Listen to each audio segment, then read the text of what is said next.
Nine the box, Madd Hatta Morning Show in the building. Can y'all give a little for my partner Rotimi? Yeah! Actor extraordinaire, entertainer, bag collector, the whole nine. Now I'll be honest with y'all. Me and Ro, we was in here talking, and he got upset with me because I did what they always do, and I get mad at them, and that's me over here asking all these provocative questions, and we ain't talking about, we ain't rolling nowhere. We ain't rolling no tape. We ain't live. We ain't nothing. So my apologies. So for the brothers in the room, can you explain to them your background? Because some people don't even know that you're a Nigerian brother, like this one guy over here. Yeah. Man, really pimping. He's supposed to be my man. Really? He's supposed to be my man. Nah, but man. Did I tell them? Okay, I'm sorry. Tell the people who listening that don't know. Yeah. So, born and raised, my name is Rotimi, but I am Nigerian descent. It's Olu Rotimi. That's the proper pronunciation. Olu Rotimi. Yeah. So, grew up in New Jersey, man, and my parents had me in everything. They had me playing the piano, violin, singing in the choir, flute, everything, because I was the only child. So because they wanted to keep me busy and keep me out of trouble, they had me just musically inclined. You know what I mean? That's what you got to do. That's what you got to do. So ended up going to college, Northwestern University in Illinois, and really found out like I really love entertainment in a whole. Graduated from there, and then I didn't know that. Yeah, that's new. I didn't know that. Yeah, graduated from there, and I needed some money, man. I needed some bread because. So you stripped? Definitely did not do that. Hold on,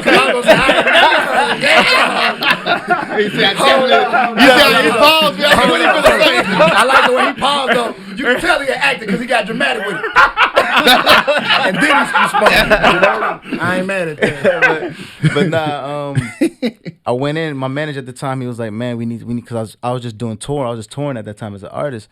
And he was like, "We need some more bread." So I went in. But hold on, what were you touring on? You had college tour. I was doing a college tour. I was doing your music. Music, yeah. I was singing. I was singing. Sorry. So I was doing music, singing. We did Howard, Rutgers, all the East Coast schools, but it wasn't enough to sustain both of us, you know. So then I had to start acting. I went in for my first audition and actually booked it as a lead role in one of a TV show called Boss.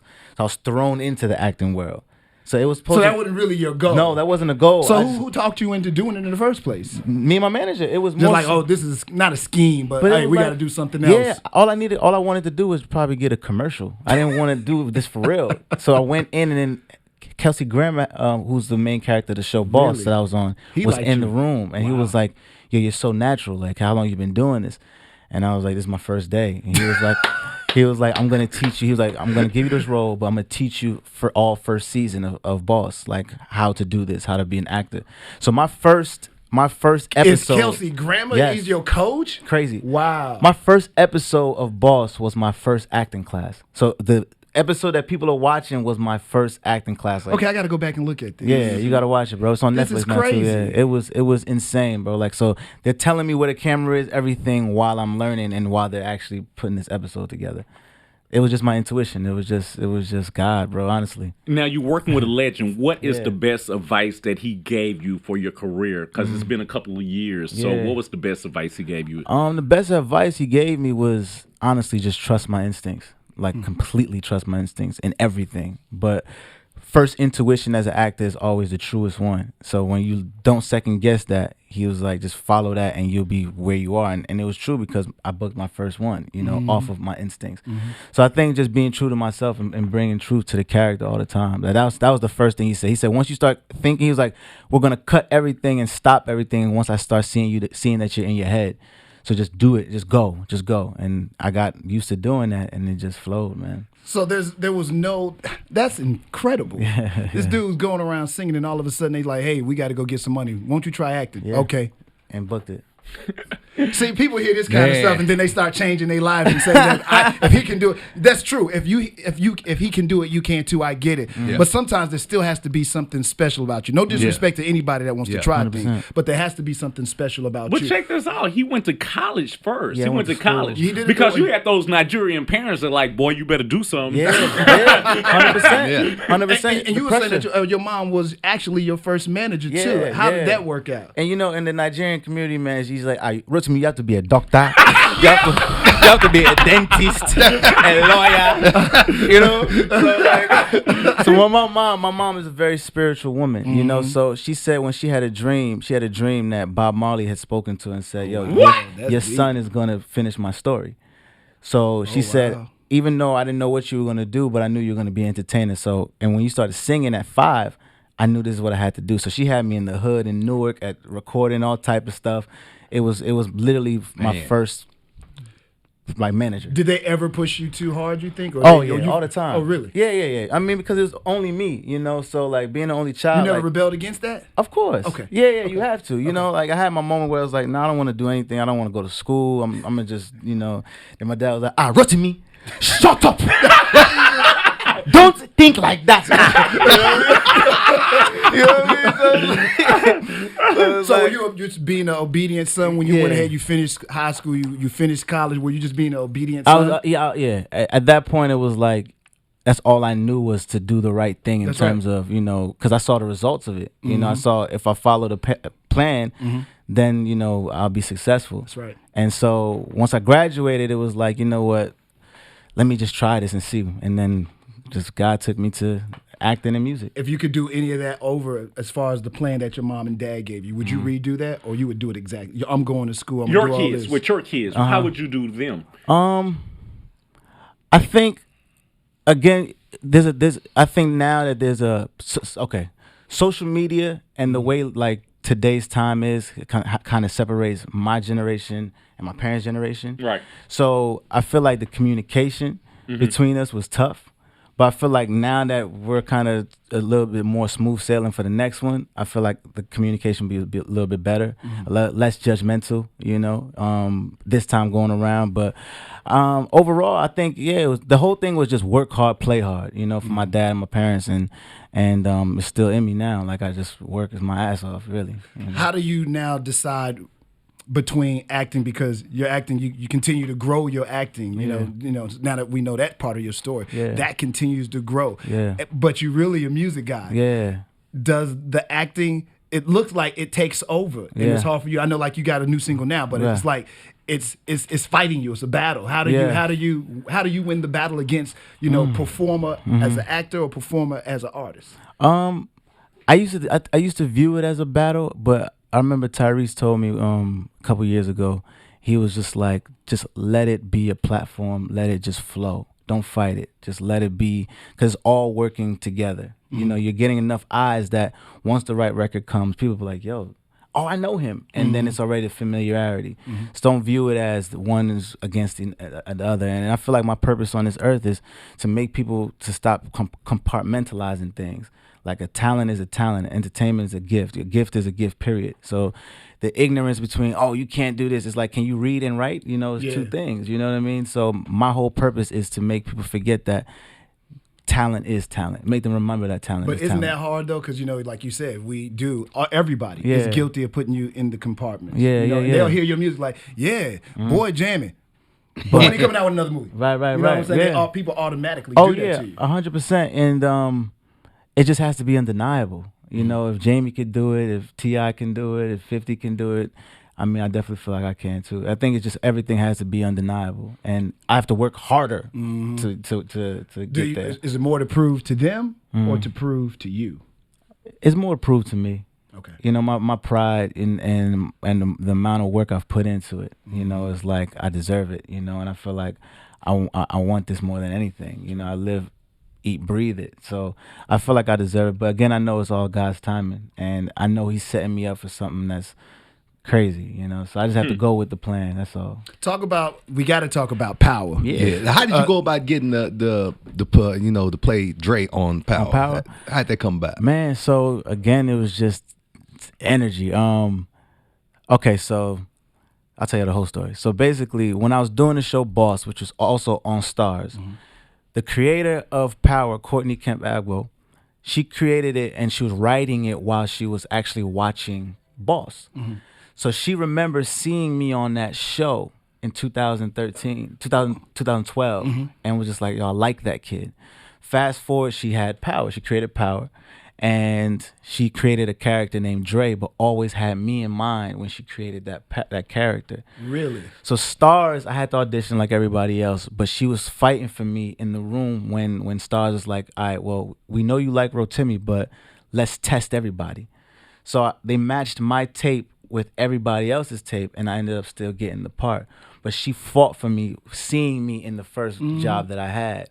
So it was just like, it was just organic. You know what I mean? Like, I don't know how it would have been if she didn't see me in that show. You know, I would have, but whatever's meant for you will be for you. So, but did you think that the character would be as huge as it became? Because I mean, even the show became a monster. You know, we saw 50 talking about it all the time and tweeting about it. Yeah. But you know, hitting us on Instagram and seeing all that stuff. But you don't know that it's really gonna be that big. Did you? I didn't know. You know, the funny thing is, I didn't even really watch the show before I got on. Like, just being real, I didn't watch it. You know, and I didn't watch season 1. I didn't know about it. It was. Power hit after it aired. It wasn't like popping season 1 when it was going on. Everybody caught on to it after. So when I was in that phase, everybody's like, yo, you need to watch this show called Power. So it's like, all right, I just auditioned for it. Cool. But when I got it, I realized that most shows have like a set five seasons that you know what the arc of the character is going to be. Our show, they treat it like a basketball team. It's performance based. You know what I mean? So like, if you killing, then they'll expand your role. If you're doing your thing, obviously, if people get killed off, it's for the script. But if you are doing your thing, you'll grow. Like the Holly character, she was only supposed to be on for season 1 and 2 episodes. She extended it out. She lasted. Her run ran for a good little minute. She lasted 3 seasons.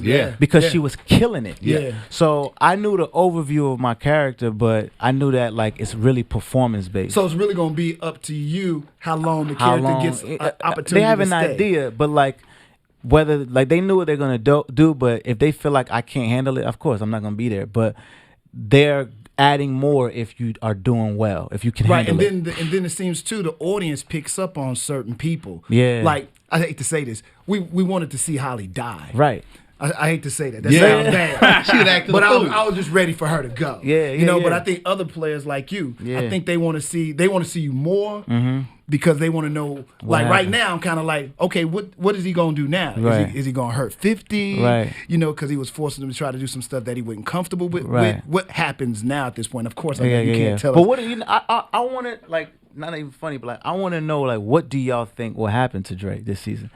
I mean, from when I'm looking at it, I think like this here from him being. I think he got to turn against 50. Yeah, definitely. Definitely with him 50. working with under Ghost. I think now that Ghost in jail, he's going to show more of him managing the club and taking over the the club. Because he don't want that life. And I don't think that running dude wants that. But I think Dre he's gonna run wants it his that life. own way. Like he has a certain way he wanted to run things. He gonna bring his boys in. He gonna have that whoop de blam being soul in the club. And it's gonna. I don't think he want to sell the whoop de blam.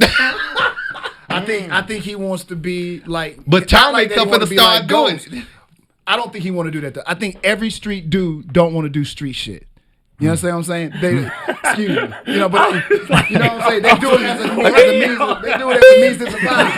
Hold on. But if you've been looking at every season, every time some stuff go down, Dre wants to say you want to knock somebody out. The game hold on to you. Every dude that's in the game, like you ain't going nowhere. You ain't going nowhere. Right. That's to me. It's like real life. The game just keep calling you. Come back, man. Just one more, man. One more brick. But I don't think that. I don't think Dre. No dude really wants to do that. And if you can find a legitimate way to make big money, take care of your family, take care of your mama, take care of your gal, you want to do that. Just like Ghost. Ghost don't want to do that dirty stuff. He will. He can. He's capable. Dre, he can, he will, he's capable. Does he want to though? That's the question. That's the season. And that's what we're gonna find out. That's the question of the season. And I know you ain't gonna tell us. So we gotta watch. And here's the thing. Now, just speaking from on the character and from your perspective of last season, when Kanan, you find out Kanan's alive, he wants you to kind of, bring in his son, Ghost son to work with it. What's really like going through the mind, and then 50 threatens, Dre's daughter holds it like he about to throw out out the window. So from your perspective, when I give it, what's going through Dre's mind right now as far as loyalty? You know, in terms of loyalty. Okay. I think the only person Dre's loyal to is himself and his daughter right now. That's it. He has no loyalty to anybody, honestly. All right, I'm at. I know that's your character. I don't feel that way. I think. Who do you think he has loyalty to? Like, I think that's a scared. strong word, I think bro. he's scared. That's a strong word. Okay, I feel that. Loyalty. I think he's scared of 50 because he's crazy. I think he's loyal to the possibilities that Ghost can give him. Possibility, okay. The possibility? The possibilities of having a better life, to having a cleaned up life, not moving this weight life. You know what I'm saying? A cleaned up life, a better life. I think he's a survivor. I think he's just a survivor.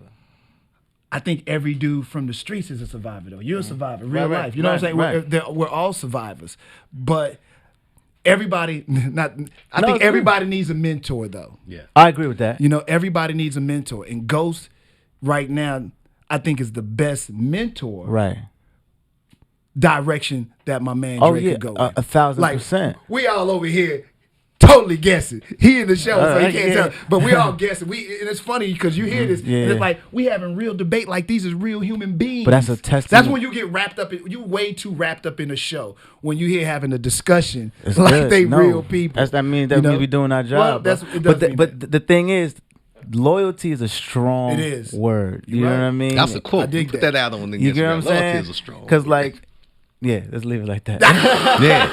All right, we got to talk about your music because we can sit here and talk about Power for the next hour. Sure. No, before we jump out of Power though, let them know because you're in so many other Netflix movies right now that I was not even aware of. Can you just at least run that so these people get an opportunity to see you because they know some people may only know you for the character Dre in Power. You know? Right. So I did a movie called Imperial Dreams. It was me and John Boyega, who's actually now one of the stars in Star Wars. Then I did a movie called Burning Sands, which had the internet going crazy. It's like the fraternity hazing situation. It's gonna make the internet go nuts. Yeah, it was crazy, man. But that shooting that was amazing because it really tested me as an actor because we did that movie in like 17 days. And the way movies really take us like 45. Man, what kind of budget did they have y'all on, bro? Man, really, it was like Netflix said y'all got $32. Make it happen. And you know, with that kind of mindset, we made it happen. Yeah. You know, and the cool thing about it is because it was about fraternity life and college life, but the way they had us living in the dorms, like they had us living in dorms. And so my character was the president of the fraternity, so I had the best dorm in real life. So it caused like a friction between the actors. For real. Like it was like method acting for real, bro. And it was dope, like just seeing the interaction because we had all the cool stuff and the pledges didn't have nothing, you know. And so you can feel some real life. Yeah, you can feel like problems, you know. And so it translated to screen, but all in all, we were all brothers, but you would forget for a second, like, oh man, like why does he get that, you know? And it was good. It was very smart. So that was the first movie I lived the story. And Deuces, that was like a learning experience for me. That movie was me, Lorenz Tate, Megan Good, and Lance Gross, and that was actually I filmed that really before Power. It's just funny that like it came out later. We did that two and a half years ago. Man, yeah, that just give it more even just crazy. When people find out now that you on there, they go, open up Netflix. Yeah. We was searching for stuff last night. Let's go. Yeah. You know, and it was Deuces. We filmed that before anybody saw me come out on Power. Wow. So it was really dope, man. It was really dope. It was like a cool learning experience for me. All right, and you got one more too that you did too. Imperial Dreams. That was my first movie that I starred in, 2013, and it was about John Boyega played a young father who got out of prison, and he's a single dad, and he's coming. He had to take care of his son, and I was his brother. And we were just trying to survive. I was playing a high school kid. I wanted to go to college, and the lifestyle of living in Watts was affecting us. So. Do we make it out? Do we not? It was. Don't tell them. Y'all go to Netflix and see it. Y'all got Netflix. Y'all got Netflix. Yeah, I'm going to watch too. I'm going on tonight. Like, it's amazing. Netflix and chill for to get to the 15 hours now, baby. No bias, bro. Like that. Those movies are probably one of the best on Netflix right now. No bias, because just the project is just. you'll feel a lot watching those movies and three different things. Yeah. Now, Rotimi also has some music. We can't let Rotimi. Rotimi. I'm sorry, Rotimi. Can I call you Ro? I don't know why Ro sticks in my mind. That's cool. Bro. You got music though, and you got a new single. Yeah. So tell everybody about the new song and everything. So the new song is called Nobody. It's available everywhere. It's me, T.I., and 50 Cent. That song organically, came about. I was working in Atlanta with Keys, producer, and Tip called me. He was like, "Yo, like, I hear you in the studio that I work out of." I was like, "Yeah." He was like, "Well, my session's right after yours.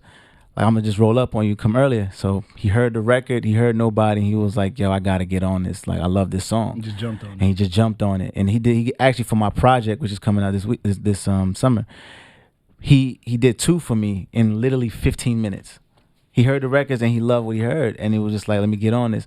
So 50 heard, when I brought the song back to New York, 50 heard with Tip's verse on it, and he was like, "Yo, I gotta get on this too." And, and it was like, "No, I ain't gonna let T.I. get on it. It's gonna be you and T.I. No. Go on, loosen up on one of them 16s, bro. Exactly, bro. And Nobody just came together just organically, man. Like, my whole project which is called The Other Side, is coming out this summer.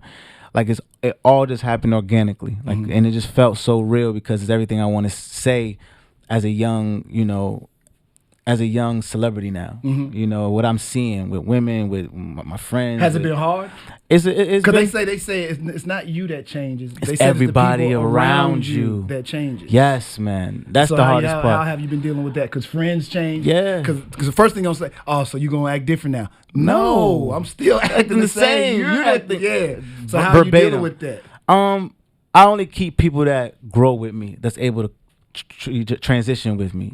I realize that I've been blessed to live life a little faster and see it a little bit more. So I can't be upset with people that haven't. So I try to understand it, but then if it becomes a headache, I can't. I gotta move forward. How hard is that for you? That's the hardest thing, man. These are people in your life. It's family members. It's best friends. It's friends. Yeah, that's probably the hardest part of fame is like having to let go. And when you don't want to, but it'll cost a lot on your life and your career if you don't. And picking the right people around you is like beyond the art is probably the second most important thing, and it's been hard, man. Like, a lot of friends I grew up with. Somebody listen like, right, "Oh, being rich and famous is so hard." It comes with it. It's a sacrifice because it is. Nobody understands. Nobody understands that. In your chair, you know what I mean? And I didn't understand it till now. Like, once I signed my contract to be a part of something that is for the public, I am now for the public. That's right. Like, you spend your time protecting your business because now you belong to the people. I signed my life to the people, really, and so I didn't get that until when you start hearing rumors of this and your friends changing. You know what I mean? Like, you start hearing different things and feeling different things. It's like, damn, like, okay, I'm really a celebrity. What did 50 tell you about the fame? Because I know all these people you got to go to and like, "Man, what do you do about this, bro?" Yeah. And I know he's gonna tell you kind of like up straight. He gonna be raw with it. He was raw with it. He was like, "Nah." He was like, "Listen, man. In this generation, the more real you are, the real as a person you are, the more they're gonna love you. So just be yourself. Keep the right people around you, but be yourself. Don't try to be a facade for anything. And if you start feeling like people are changing on you, you gotta cut them off quick. There's no question about it because that'll be your downfall." And that sounds. What's the craziest rumor you heard about yourself? I had a wife in Italy named Maria, and she was pregnant. Man, when you wake up in the morning and you look at social media and you see that, you say what? Or does somebody call you like, "Yo, are you looking at this? How did you get this word? How did you find out?" No, I mean, it's just like that specific. Yeah, just one of them. Nah, you just like your mom don't call you up and like, "Yo, no, it was son." my cousin. My cousin was like, "Yo, have you ever been to Italy?" That's what he said. I was like, "That's the first thing." I was like, "Nah." He was like, "Yeah, there's some girl in Italy saying that she is like, but I've never been out there." I was like, "She been to America?" She's like, "Nah, she never been to America." I was like, "Okay," so it was just funny just hearing like what people were just saying. Anybody can make up anything. That's right. And then people run with it. They run take it and with run it, with bro. it. Because they want. I'm realizing that people want to see you fall when you have a certain type of value.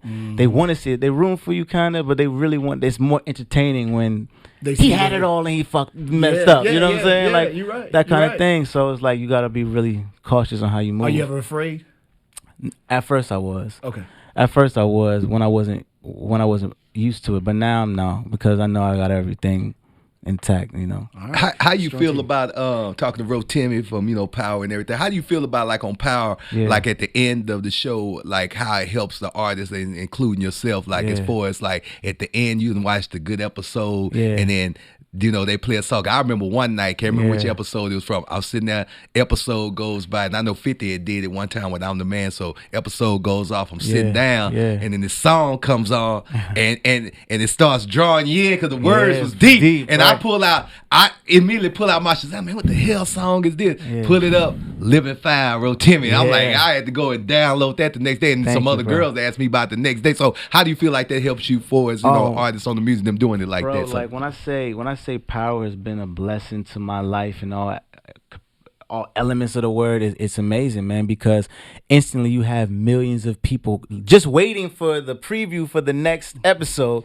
so you know nobody's going anywhere. This kid right here. Yeah, you know what I mean? Like, you know, so when they're waiting for the preview and they play a record of yours, it's like millions of people are hearing it at one time. So for me personally, when Living Foul came on, it jumped my whole EP at the time to like top 10 on iTunes for like 2 weeks.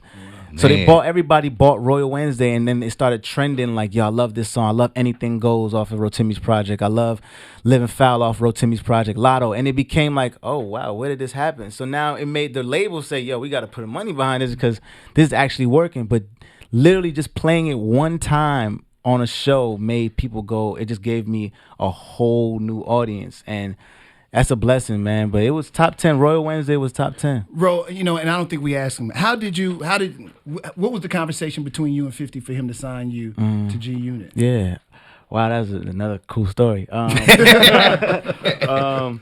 I was working.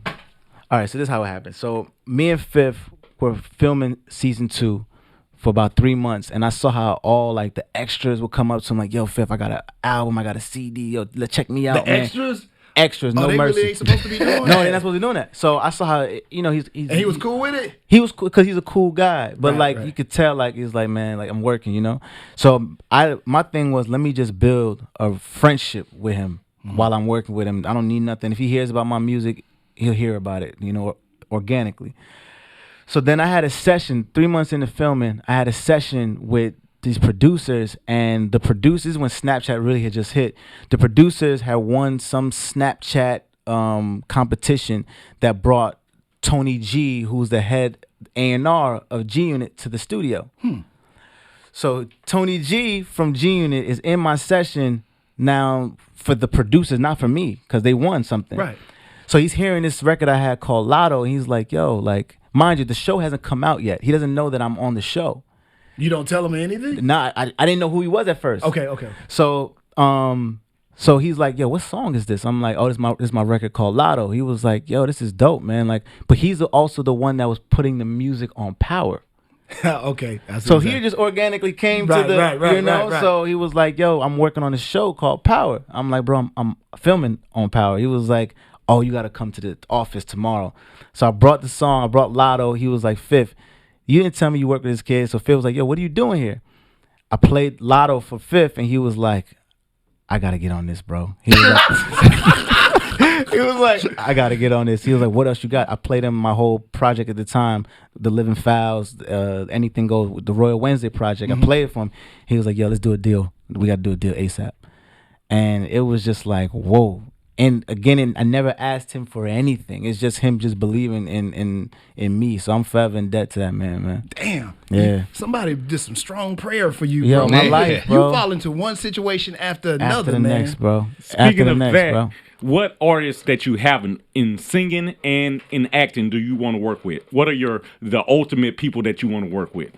As an actor, I think it'd be amazing to work with Leonardo DiCaprio. I think he's cold, man. He's cold, man. And musician, I think Drake is just special. Okay. Yeah, I think Drake is special because he's just melodically, his tone is everything. He's just dope, man. But I'd say Drake and Leonardo DiCaprio. Okay. Yeah, I respect that. I respect that. Good choice. Yeah. This talking to you is awesome, man. You know, I can tell you very grounded.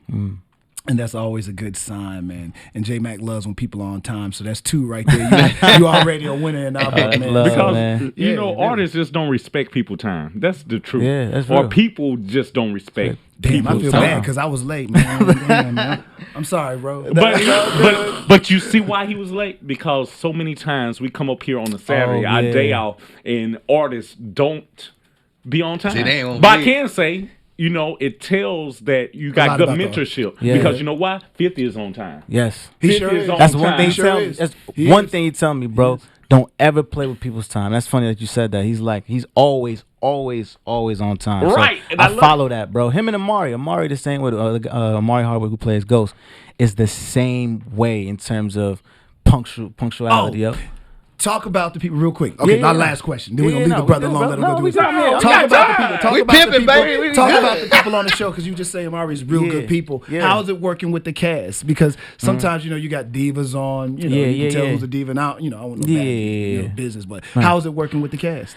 Man, you know, again, Power is a group of like actors who really are establishing themselves from this show. So we're all growing together as like celebrities, you know, in a way. Like, you know, Naturi, obviously she was doing 3LW, Right. you know, so she's been in Lala's, you know, but like Joe Shakora, who plays Tommy, nobody knew who he was before that, but he was a 20-year vet in the game. And so, you know, like, and it taught me like, one, timing is everything. 2, you know, you always got to be professional, man. And the way they are, like, they talk to everybody the same, and they embrace me because I was a new guy coming in terms of the core. Mm-hmm. They already established a family, season 1 and everything. So I could either make or break the chemistry on it. Mm-hmm. So they embrace me, and you know, people work differently. Like 50's more of a clown. He's more funny on set.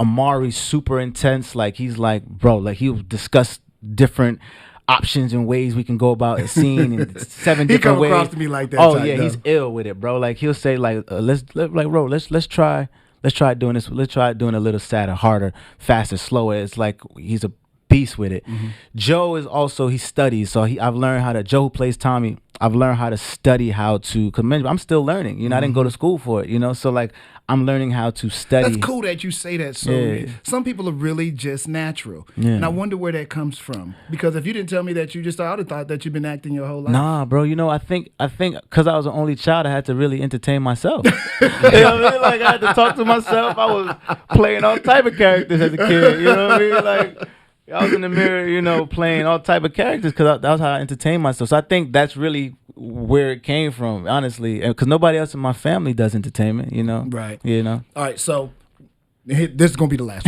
one. So where do you think the character, your character, goes? I know you was asking us before, and I know they don't give you the script way in advance because unfortunately, it's just the way the game works. Yeah. But no, better question: where would you like to see Dre go? Rotimi's opinion. Yes. That's a good question. That's a trippy question. Where I would like to doesn't and mean, not for the sake of trying to keep him alive to keep that paycheck, bro. Right. But you know, really, where would you, you know, if you were out there like us watching, or if it was even real life, where would you want to see that brother end up? I want him. Think about it like us, because sometimes we watch the show, we get wrapped up into it like it's real life. Yeah. If that was real life, where would you want to see him go? I want to see him become. My opinion doesn't mean it's happening, but I really want to see him become the new Ghost. I want him to be 2.0. I want him to be a better Ghost. Wow. Outsmart somebody, outsmart everybody. I feel like I want him to be that, you know, and that's what I want. But Ghost I'm trying to survive. That changes the show a little bit, man. We might have to get a new Power 2 or something, man. The spin. I mean, in the perfect world, you know, I would love to do that, you know. So do you ever have like, because people get wrapped up in these shows, like Hatta was saying, people get wrapped up like it's real life, and we know these characters. And at any point, because you had at one point on the show, you had a dark point, and then you had a triumphant point. Either way, did you have people that are so wrapped up in the show? Let's even say when you was basically 50's man and you was doing his stuff and everything. Did you ever have people, or even when, you know, 50 came back and had you working for him kind of, and you kind of did you ever have people, whether it was social media, walking up to you like, damn, how you gonna do that, man? It's real. Most people do that. Most people are invested like that, and thank God, because that could be scary though. A little bit, it is. You got street dudes that might. Yeah. But the thing is, you ain't being a real street. No. Everybody, the street dudes respect Dre because he represents what they truly internally want to do. They want to do better. You know what I mean? They see it out. They're gonna get money somehow if they can. Nobody really wants to do what they're doing. Right. So like he represents the climb and the ladder. So everybody respects him. But the good thing is that I'm starting to have other things that people are seeing me do. But like majority of it before, bro, it was like, I can't stand you, Dre. You just it's a real life feeling that people really feel like I am the character. And it's interesting because people really be upset. They love me. They hate me. Why you better not touch my baby daddy ghost. I hear all types of. Oh man. You know what I'm saying? So like just random. Random, bro. But now it's establishing Rotimi, which is great, and it's like, oh man, I love your work instead of that. And it's just growth, man. I'm just happy about that part. On the episode where on Power, when you realized that Kane and 50 had killed his son and everything, and you went to Ghost and talked to him and told him what had happened, and you was like, I got to get out of this, just from the mind, because you can always assume from watching it on TV. Then you see Dre get down, he gets in the car with Fifth for Kanan character. So at that particular time, was that like all planned, or you was like, or Dre was like, man, I gotta tell this dude what's going on right here so I can get the hell up out. That's the mystery, man, because Dre is legit a mini Ghost and a mini Kanan. Like he's in one person. Like in that, people don't understand that he outsmarted Ghost in that scene. And nobody outsmarts Ghost. You know what I'm saying? Yeah. So that was a glimpse of like the potential of what he can become. That was the point of that scene. Yeah. And then, but also it was Dre, like a kid, wanting the respect of his dad, which was Kanan, by saying, I did what you wanted me to do, so can I be a part of what you're doing? And when Kanan said, nah, like, you still got to be over here. Thank you for what you did, but you still got to be over here. That was the beginning of the switch for Dre in his mind, like, you know what?